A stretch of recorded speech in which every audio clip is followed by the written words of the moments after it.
अस्सलाम वालेकुम नाज़रीन, प्रोग्राम ऑन द रिकॉर्ड के साथ मैं हूं आपका मेजबान दीपक कुमार जिरामनी। नाज़रीन, गुज़श्ता रोज हुकूमत के जो वज़रा हैं वफाकी, जिसमें अता तारड़ है, आज़म नज़ीर तारड़ है, इन दोनों ने तकब्बर से बड़ी प्रेस कॉन्फ्रेंस की है कि इमरान खान से अब उनकी बहनों की, वकला की मुलाकातों पर पाबंदी लगा दी है। मतलब ये पाकिस्तान में इंसानी हकूक की पमाली ये बार बार करे जा रहे हैं और डटाई के साथ करे जा रहे हैं।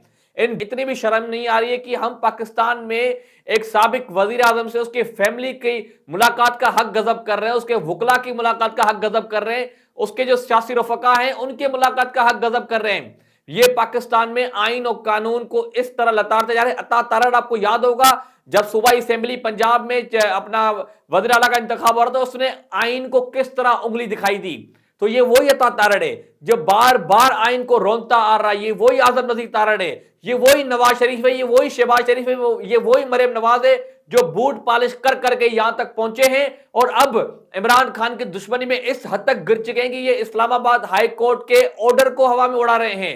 मतलब ये हाई कोर्ट के फैसलों की तौहीन कर रहे हैं, ये सुप्रीम कोर्ट की तौहीन कर रहे हैं। एक तो जो टाउट सियासी रहनुमा है, जो अपना बेनामी सेनेटर जिसको पीटीआई ने करार दिया है, फैसल वाडा, वो बेशर्मी से आके कहता है कि आज मतलब वजीर आला केपी के सुहेल अफरीदी की मुलाकात नहीं होगी और वाकई कल मुलाकात नहीं हुई। यानी कि ये टाउट अदालत से ज्यादा ताकतवर है, जिनको अपना मुलाकात के दिन से पहले ही पता चल जाता है कि मुलाकात होगी या नहीं होगी।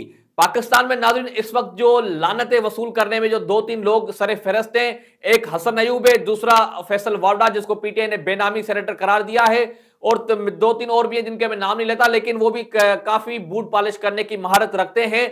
इस वक्त नाज़रीन मीडिया का गला घोंपा जा रहा है, पाकिस्तान में बोलने की बिल्कुल आजादी नहीं है।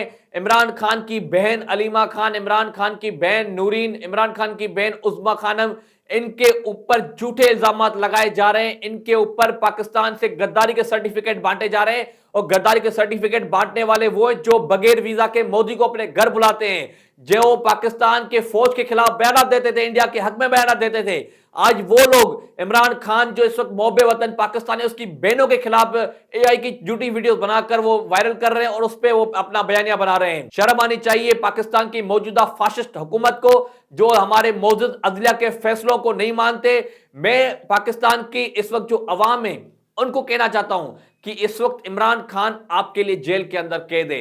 इमरान खान चाहता तो डील करके इस वक्त बाहर चला जाता, लेकिन वो पाकिस्तान की अवाम की खातिर जेल के अंदर जो कैद तनाई काट रहा है। पाकिस्तान की अवाम के पास अब एक ही रास्ता बचा है इमरान खान को बाहर लाने के लिए। पाकिस्तान की अदलिया को तो 27वीं आईनी तरमीम के बाद मफलूज बना दिया गया है, लेकिन अब ये जो नई तरामीम की गई है, नए फैसले किए गए हैं, जो एक तकब्बर से बड़ी प्रेस कॉन्फ्रेंस की गई है, अब एक रास्ता पाकिस्तानी अवाम के पास बचता है, वो है मजामत। अगर पाकिस्तानी अवाम खुलकर मजामत करेगी तो इमरान खान जेल से बाहर आएगा, वरना ये जो मौजूदा फाशिस्ट हुकूमत बैठी हुई है फॉर्म 47 वाली, इनका पूरा प्लान है कि इमरान खान को किसी भी सूरत बाहर आने नहीं देना। अब पाकिस्तान की अवाम का इसमें इम्तिहान है कि वो किस तरह अपने लीडर को जेल से बाहर निकालते हैं। बांग्लादेश है या दीगर श्रीलंका है, वहां जिस तरह इंकलाब बर्पा हुआ, क्या पाकिस्तान में इस तरह इंकलाब आएगा या फिर हमारी कौम गुलामी की जंजीरों में जकड़ी रहेगी। बहुत बहुत शुक्रिया।